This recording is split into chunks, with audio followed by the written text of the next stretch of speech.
ទេភូមិហើយមានស្ដេចហើយគេហៅជានគរមិនមែនជាកុលសម្ព័ន្ធទេបើយើងនៅសំរងផ្សេងមាននៅកុលសម្ព័ន្ធតែសប្តាហ៍ថ្ងៃវាមិនមែនជានគរទេសប្តាហ៍ថ្ងៃវាជារដ្ឋអ្នកច្បាប់ខ្លះក៏អត់ស្គាល់អ្វីហៅនគរអត់ស្គាល់អ្វីហៅថារដ្ឋទេឃើញទេបើដោយសារគាត់អត់យល់ដឹងអំពីបញ្ហាសង្គមមួយទូលំទូលាយយើងសប្តាហ៍ថ្ងៃរដ្ឋយើងមានស្ដេចមិនហៅយើងមិនហៅនគរយើងហៅរដ្ឋព្រោះយើងមានរដ្ឋធម្មនុញ្ញធ្វើអីពឹងផ្អែកលើរដ្ឋធម្មនុញ្ញតែសម័យមុនអត់មានរដ្ឋធម្មនុញ្ញគឺទស្សនៈរបស់ព្រះមហាក្សត្រលោកឲ្យអានឹងត្រូវឲ្យលោកអានឹងខុសព្រោះអ្វីនៅលើលោកកាន់អំណាចទាំង3ឃើញទេអានឹងអ្នកអក្សរសិល្ប៍ត្រូវចាំច្បាស់យីត្រឡប់ទៅវិញយើងឃើញការសិក្សាអក្សរសិល្ប៍បុរាណរបស់យើងនាំយើងយល់បានវាមិនចំណុចមួយហ្នឹងហ្នឹងណាដែលភាសានេះមានតម្លៃណាស់សម្រាប់មនុស្សនៅក្នុងសង្គមគុណចាស់ឲ្យបងប្អូនចាំអាចឆែកមើលឯកសារទាំងអស់លើពិភពលោករួមទាំងឯកសារខ្មែរនិងឯកសារបរទេសទៅផ្សេងពីបញ្ហាខ្មែរគេថាការរីកចម្រើនរបស់ហ្វ៊ុនណនការរីកចម្រើនរបស់ចេនឡាការរីកចម្រើនរបស់អង្គរដោយសារមានបញ្ញវន្តខ្មែរយល់ដឹងពីវិទ្យាសាស្ត្រយល់ដឹងពីការរកឃើញដែករកឃើញឯកាត់ដែកកាត់ថ្មអីហ្នឹងវាជាចំណែកមួយតែចំណែកមួយដែលគេមិនដែលនិយាយភាសាយើងត្រឡប់ទៅវិញថាខ្មែរយើងសម័យហ្វ៊ុនណនយើងប្រើភាសាអីសម័យចេនឡាប្រើភាសាអីសម័យអង្គរប្រើភាសាយើងប្រើភាសាសំស្ក្រឹតមិនដល់ខ្ញុំកណាខ្ញុំហ៊ានថាអញ្ចឹងសេកឡាចរិតទាំង1000ទាំងជាងហ្នឹងសិនតែ80ទៅ90%ចោលជាភាសាសំស្ក្រឹតភាសាសំស្ក្រឹតសម័យកាលនោះណាដោយភាសាអង់គ្លេសសម័យកាលនេះចឹង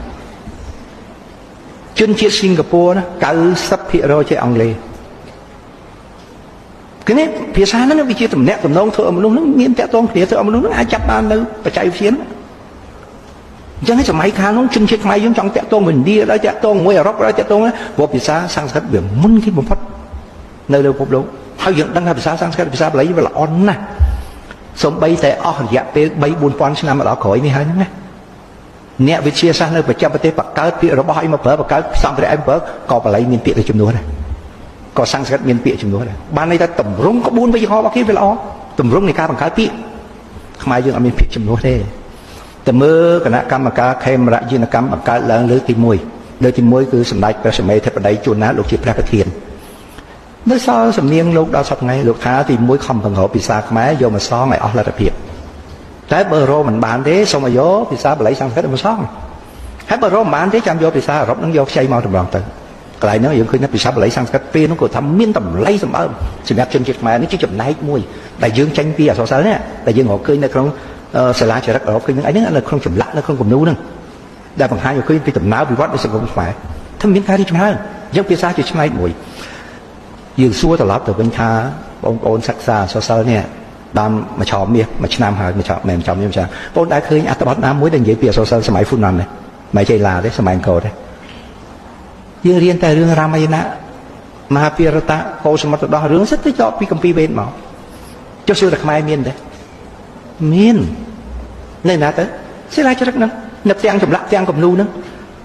រឿងសាមកុករបស់ចិនណារឿងហ្នឹងនិទានឡើងតាំងពី100ឆ្នាំមុនគ្រិស្តសករាជនិទានជារឿងព្រេងនិទានទេតែរឿងហ្នឹងទៅតែមកតាក់តែងឡើងនៅក្នុងសតវត្សទី13ទេនៅក្នុងរាជវង្សម៉េងទេក្នុងស្ដេចជួយៀនចាំងដែលមានឪពុកកូនពីរនាក់យករឿងនិទានមកតាក់តែងទៅជារឿងប្រឡោមលោករបស់ចិនជារឿងប្រវត្តិសាស្ត្រមួយដែលឆ្លុះបញ្ចាំងអំពីសង្គមចិនចូលបញ្ចាំងពីសង្គមចិនតើមានការកាប់សម្លាប់គ្នាវាមិនទៅមានការរស់ស៊ីជួញដូរវាមិនអាស៊ីហ្នឹងចិនដល់មកគេហើយនាំមកគេទាំងណាអ្នកដែលបង្កើតផ្លូវដឹកជញ្ជូនមុនគេគឺចិនផ្លូវសោតដល់ឆ្នាំ2012លោកស៊ីជីនពីងយកហ្នឹងធ្វើជាគោលនយោបាយរបស់ចិនសោតនឹងឡើងវិញយកឈ្មោះរបស់ចិនបងតែអាស៊ីមិនរីកចម្រើនផងណាទាំងយើងអត់រីកអ្នកបង្កើតផ្លូវដឹកជញ្ជូនមុនគេចិនតែចិនអត់បានដឹកជញ្ជូនតាមសមុទ្រដឹកជញ្ជូនតាមផ្លូវគោកផ្លូវទន្លេដល់ពួកក្រិចនេះក្រោយចិននេះប្រហែលជា5ឬ600ឆ្នាំមុនគ្រិស្តសករាជក្រិចហ្នឹងគេរកឃើញមធ្យោបាយធ្វើដំណើរតាមសមុទ្រឃើញអញ្ចឹងឯងនាំឲ្យវប្បធម៌អឺរ៉ុបនោះវារីកចម្រើនលឿនជាងអាស៊ីផ្លូវដឹកជញ្ជូនមធ្យោបាយភាសាទាំងអស់ហ្នឹងណាដែលយើងសិក្សាឲ្យឃើញថាសង្គមខ្មែរហើយខ្មែរយើងអត់បានយកទាំងអស់ហ្នឹងមកសរសេរមកចងក្រងទេអញ្ចឹងបាទខ្ញុំចេះគិតណាខ្ញុំណាបានប្រាប់ទៅពួកនិស្សិតនៅសាកលវិទ្យាល័យភូមិន្ទភ្នំពេញណាថាចំណែកនៃការសិក្សាអក្សរសិល្ប៍របស់យើងតិចណាស់ហើយអ្នកសិក្សាអត់បានសិក្សាទេយើងមើលចម្លាក់នៅប្រាសាទបាយ័នមើលចម្លាក់នៅប្រាសាទប្រទេសឆ្មាយើងអាចតាក់តែងទៅជាស្នាដៃសំណេរហើយទៅជាហ្វីមទៅជាកុនបានតែប្រវត្តិចម្បាំងខ្មែរចាមវាមិនទៅប្រវត្តិនៃការកសាងក្រុងអង្គរធំវាមិនប្រវត្តិការកសាងនគរវាមិនទៅ ឃើញអាហ្នឹងសរសើរប៉ុន្តែយើងអត់សម្ដែងចេញទេដូច្នេះបានជាខ្មែរយើងចំនួនក្រោយនេះយើងនៅខ្វះអ្វីអានខ្វះអ្វីដែលសិក្សាស្រាវជ្រាវអំពីបុព្វបុរសយើងមុនកន្លែងហ្នឹងដែលបងប្អូននៃគុណចាស់មានចាប់អារម្មណ៍ខ្ញុំណាមិញបាននិយាយថាបើមានឱកាសខែក្រោយនៅមិននិយាយអំពីសម័យអង្គរតាមរយៈចម្លាក់ទាំងឡាយហ្នឹងតាមរយៈសរសើរទេតែប្រហែលឃើញថាការរីកចម្រើនរបស់សង្គមខ្មែរសម័យអង្គរទៅលើផ្នែកអីខ្លះហើយមិនបានរីកចម្រើនអញ្ចឹងយើងឃើញសម័យ Funan យើងនៅតែរៀនដដែល100ឆ្នាំជាងហើយតាំងពីសម័យបារាំងចូលមកកសាងស្រុកឲ្យយើងអត់មានបារាំងខ្មែរលាយបាត់ទៅហើយទីនេះអញ្ចឹងឯកសារដែលយើងរៀនប្រហែល100ឆ្នាំជាងគឺអត់នៅដដែលប៉ុណ្ណឹងយើងរៀនតែរឿងរាមកេររឿងរាមាយណៈរឿងមហាភារតយុទ្ធមិនមែនរឿងទាំងអស់នោះអត់ប្រយោជន៍ទេមានប្រយោជន៍សម្បើមណាស់ប៉ុន្តែយើងគួរតែទៅមើលអ្វីដែលជីវភាពរបស់ប្រជាជនខ្មែរនោះសម័យ Funan សម័យអង្គរតាមចម្លាក់តាមសិលាចារឹកហ្នឹងទៅមានអ្នកនិពន្ធសរសេរអានឹងឲ្យតែបងប្អូនហ្នឹងគ្រាន់តែសរសេរអស់ហ្នឹងបងប្អូនមើលមានការងារប៉ុន្មានអ្នកហើយទីនេះឯការងារមិនការងារធ្វើអត់ប្រាមានប្រាបងផលិតជាហ្វីមផលិតជាវីដេអូហ្នឹងមានប្រាទីនេះអានឹងជាមុខរបរមួយដែលអ្នករៀនអក្សរសិល្ប៍ទឹកគិតពួកខ្ញុំបានបញ្ជាក់ថាអ្វីដែលខ្ញុំមកនិយាយនេះគឺចង់បង្ហាញអំពីអ្វីដែលសង្គមវាមានការប្រែប្រួលព្រោះរៀនដើម្បីទៅធ្វើការបានក៏តែចំណេះដឹងយើងវាផ្សារភ្ជាប់នឹងបរិបទថ្មីរបស់សង្គមចឹងយើងឃើញអក្សរសិល្ប៍សម័យបុរាណរបស់យើងនៅតិចតួចណាស់ហើយអាតិចតួចនេះទៀតជនជាតិខ្មែរនៅយល់ដឹងតិចណាស់ចំណាធ្លាប់ឲ្យនិស្សិតចិនណាកសិដ្ឋបណ្ឌិតម្នាក់ឲ្យគាត់ប្រៀបធៀបរឿងរាមកេរ្តិ៍និងរឿងសាមកុកតែរឿងទាំងពីរហ្នឹងមានឆ្លុះបញ្ចាំងពីតម្លៃមួយណាល្អជាងសាមកុកគ្រាន់តែជារឿងដំណោះនៅក្នុងនគរមួយទេដំណោះនៃការដណ្ដើមអំណាចនៃនគរមួយរឿងតូចណាស់វាខុសពីរឿងរាមកេរ្តិ៍រឿងរាមកេរ្តិ៍មិនមែនជារឿងដំណោះក្នុងនគរមួយទេវាជារឿងដំណោះពិភពលោកសង្គ្រាមកើតឡើងពីសាសនាពីសេដ្ឋកិច្ចពីនយោបាយនៅក្នុងរឿងរាមកេរ្តិ៍មានទាំងអស់អ្នកវិទ្យាសាស្ត្រនយោបាយអ្នកវិទ្យាសាស្ត្រច្បាប់អ្នកវិទ្យាសាស្ត្រអំពីសង្គមអត់ទាន់បានយកមកសិក្សាឡើយទេហើយហ៊ានមើលងាយអ្នកអក្សរសិល្ប៍ទៀតដែលអ្នកអក្សរសិល្ប៍កោះបង្ហាញយកមកប្រាប់បងមើលតើបរិយាមុនតវាយក្រុងរាពណ៍បរិយាកេរ្តិ៍នគរប៉ុន្មានប្រមូលបសិព័ន្ធប៉ុន្មានបងមើលឃើញសប្តាហ៍ដូចគ្នាទេគេបង្កើតបសិព័ន្ធកើតប្លុករួមគ្នាតវាយផ្ដាច់សេដ្ឋកិច្ចវាមិនផ្ដាច់ផ្លូវវាមិនឃើញដូចគ្នាដែររឿងនោះមិនរាមាយណៈប្រហែលជាអាចថាខ្ទង់ 3000 ឆ្នាំជាងបើរាមកេរ្តិ៍ខ្មែរយើងឃើញខ្ញុំចម្លាក់ហ្នឹងប្រហែលជាខ្ទង់ជិត 2000 ឆ្នាំដែររាមកេរ្តិ៍ខ្មែរមាន2រាមកេរ្តិ៍មួយគេហៅរាមកេរ្តិ៍មហាជនរាមកេរ្តិ៍មហាជនគឺរាមកេរ្តិ៍ទៅចក់ទៅសយទៅក្រឹតដែលគាត់និទានណារាមកេរ្តិ៍ហ្នឹងមានតម្លៃណាស់ព្រោះរាមកេរ្តិ៍ហ្នឹងគឺច្រើនមែនទែនចង់ច្រើនជាងរាមាយណៈទៀតពួកគាត់បញ្ចេញបញ្ចូលគាត់ថែម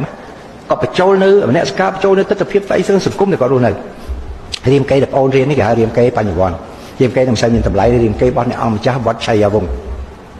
នេះមិនសូវមានតម្លៃទៅមើលរាមកេរ្តិ៍របស់តាចក់នឹងតាក្រឹតគេបានរៀបរាប់តាំងពីប្រវត្តិតួអង្គតាំងពីប្រវត្តិបុព្វហេតុនៃចម្បាំងហ្នឹងទៅសពបែបយ៉ាង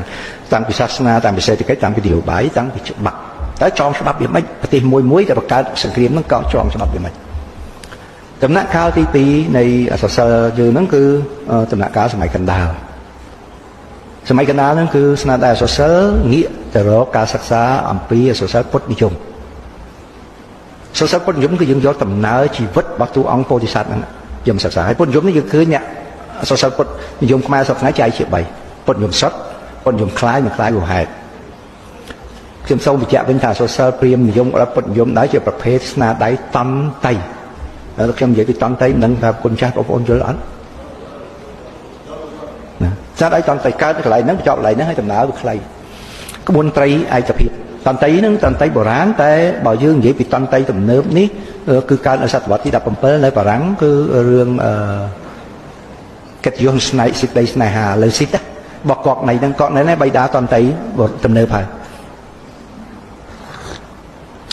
អញ្ចឹងពុទ្ធនិយមហ្នឹង3ទី1គឺពុទ្ធនិយមសុទ្ធភាគច្រើនយើងយកតែរឿង10ទេយកមកសិក្សានោះរឿង10ទេហើយរឿង10ហ្នឹងគឺគ្រប់គ្រាន់ទី1ការបួសទី2សេចក្តីព្យាយាមទី3មេត្តាទី5បញ្ញាទី10សរុបទាំងអស់ទានបារមីគឺអ្វីដែលទស្សនៈរបស់ពុទ្ធយកមកអប់រំតែដើម្បីคล้ายទៅជាអ្នកចេះដឹងដើម្បីคล้ายទៅជាត្រាស់ដឹងជាប្រពុតតួអង្គពុទ្ធអត់មានប្រពុតអង្គណាមួយដែលមិនឆ្លងកាត់បារមីទាំង10ហ្នឹងទេនឹងអត់យើងអត់យកមកវិភាគបានទេណាអត់យកមកវិភាគបានអូតួអង្គនេះត្រូវតួអង្គខុសកុំព្រោះសាសនាវាคล้ายជាគម្ពីរដូចជារឿងត្រីកោណអាក្រមមេរៀនឥឡូវបន្តិចគឺស្ដី អាលើតិចទៅរូបមន្តតែអាលើកំពូលផុតអីកំពីប៉ះបានបងមើលកំពីខ្លះ3000ឆ្នាំខ្លះ2000ឆ្នាំខ្លះ1000ឆ្នាំជាងអត់មានណាកែអ្នកសិក្សាសាស្ត្រជាតិឲ្យមានកម្រិតយល់ដឹងទៀតចេះតែហ៊ានកែនេះកែនោះប៉ះធំជាងផ្ទុះគ្រាប់ឯបរមាណូទៀតប៉ះមួយសាសនាអត់ប៉ះបានអញ្ចឹងអ្វីដែលហៅពុទ្ធនិយមសុទ្ធកុំយកមកប្រៀបធៀបវិភាគយកកុំអសោះតែអ្វីដែលសំខាន់បងអូនកុំដាក់ចិត្តថាសិក្សានៅសម័យកាលយើងនេះ